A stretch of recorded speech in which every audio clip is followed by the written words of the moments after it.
Hi, ఎలా ఉన్నారు? ఈరోజు నేను రాగి జావ రెసిపీని చేసి చూపిస్తానండి. రాగి జావ సమ్మర్ వస్తే చాలు అందరం చాలా ఇష్టంగా తినే రెసిపీ. మన శరీరానికి చాలా మంచిది కూడా. తక్కువ క్యాలరీస్ ఉన్న పోషకాహారం ఇది. దీనిని చిన్నతనంలో నాకు సచివతక్క అనే ఆమె ఇచ్చేవారండి. ఇప్పటికీ నాకు ఆ టేస్ట్ అలా గుర్తుంది. అయితే ఈ రాగి జావను ప్రిపేర్ చేయడానికి ముందుగా ఒక బౌల్ తీసుకుని దానిలోకి ఒక గ్లాస్ వాటర్ తీసుకున్నానండి. నేను ఈ సైజ్ గ్లాస్తో వాటర్ని తీసుకున్నాను. అలాగే ఇంకో గిన్నెలోకి ఒక టేబుల్ స్పూన్ రాగి పిండిని తీసుకున్నాను. ఒక టేబుల్ స్పూన్ రాగి పిండి అయితే నాకు 2 గ్లాసెస్ రాగి జావ వస్తుంది. మీకు అంతకన్నా ఎక్కువ కావాలితే కొంచెం ఎక్కువ క్వాంటిటీలో రాగి పిండిని తీసుకోండి. దీనిలో కొద్దిగా వాటర్ యాడ్ చేసుకుని ఉండలు లేకుండా బాగా కలుపుకోవాలండి. ఈ రాగి జావని చిన్నపిల్లల నుంచి ముసలి వాళ్ళ వరకు ఎవరైనా తాగొచ్చండి. చాలా మంచి రెసిపీ ఇది. మన తాతలు వాళ్ళైతే ఈ జావతోనే బ్రేక్ఫాస్ట్ మొదలు పెట్టేవారండి.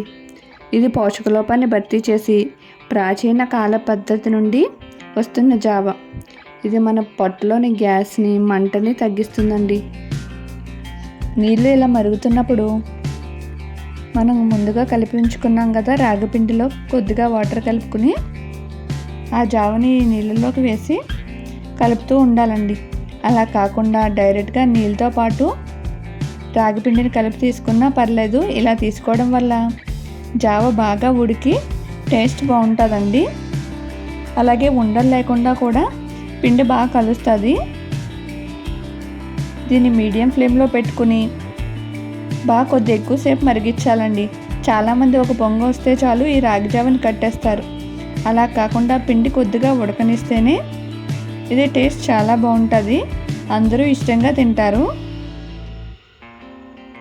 చూడండి, జావ ఇలా ఒక 10 మినిట్స్ బాగా ఉడకనివ్వాలి.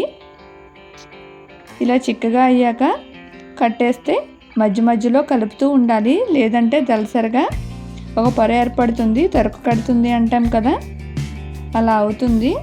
కట్టేశాక కూడా కొద్ది కొద్దిగా కలుపుకుంటూ ఉండాలి.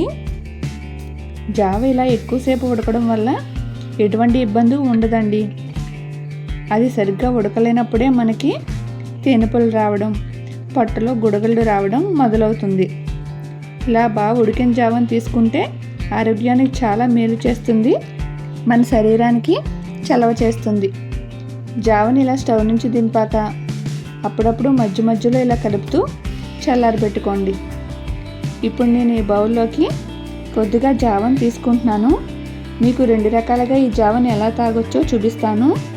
ఈ జావలో కొద్దిగా పాలు యాడ్ చేసుకుని కాచి చల్లార్చిన పాలను తీసుకుని జావ మొత్తం కలిసే విధంగా కలుపుకుని కొద్దిగా బెల్లం పొడి వేసుకుని, స్వీట్గా కావాలనుకునే వాళ్ళు ఈ జావలో బెల్లం పొడి వేసుకుని తాగొచ్చు. అలాగే బెల్లం పొడి కూడా మన ఆరోగ్యానికి చాలా మేలు చేస్తుంది.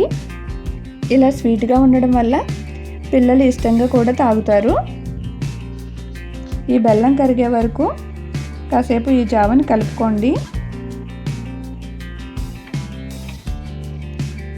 మీకు పాలు వేసుకోవడం ఇష్టం లేకపోతే ఆ ప్లేస్లో కొద్దిగా వాటర్ యాడ్ చేసుకుని బెల్లం వేసుకునైనా తినొచ్చు. కాస్త హెల్తీగా ఉండాలని నేను క్యారెట్ తురుముతో గార్నిష్ చేస్తున్నాను. ఇది ఆప్షనల్ అండి, మీకు నచ్చితే వేసుకోండి. అలాగే ఇంకొక జావని ప్రిపేర్ చేస్తున్నాను. కొద్దిగా జావని తీసుకుని దీనిలోకి కొద్దిగా సాల్ట్ యాడ్ చేసుకున్నానండి. ఈ జావలోకి నేను పలుచగా చేసిన మజ్జిగను వేసుకుంటున్నాను. ఇలా మజ్జిగ వేసుకోవడం వల్ల నాకైతే టేస్ట్ చాలా బాగా నచ్చుతుందండి. పాలు బెల్లంతో జావ కన్నా ఇలా మజ్జిగ ఉప్పు వేసుకుని ఇలా జావ తాగితేనే నాకు టేస్ట్ ఇష్టం. మీరు కూడా తప్పకుండా మీకు ఏ రెసిపీ నచ్చిందో ఆ రెసిపీని ట్రై చేసి రోజు తాగండి, మీ పిల్లలకి కూడా ఇవ్వండి.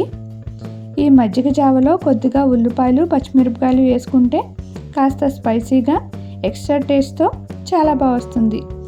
నా రాగి జావ రెసిపీస్ మీకు నచ్చినట్టయితే చిన్న లైక్ చేయండి. నా ఛానల్ ఇంకా సబ్స్క్రైబ్ చేసుకోకపోతే సబ్స్క్రైబ్ చేసుకోండి. Thank you so much for watching. తప్పకుండా ఈ రెసిపీని ట్రై చేసి మీ ఆరోగ్యాన్ని కాపాడుకోండి. Thank you.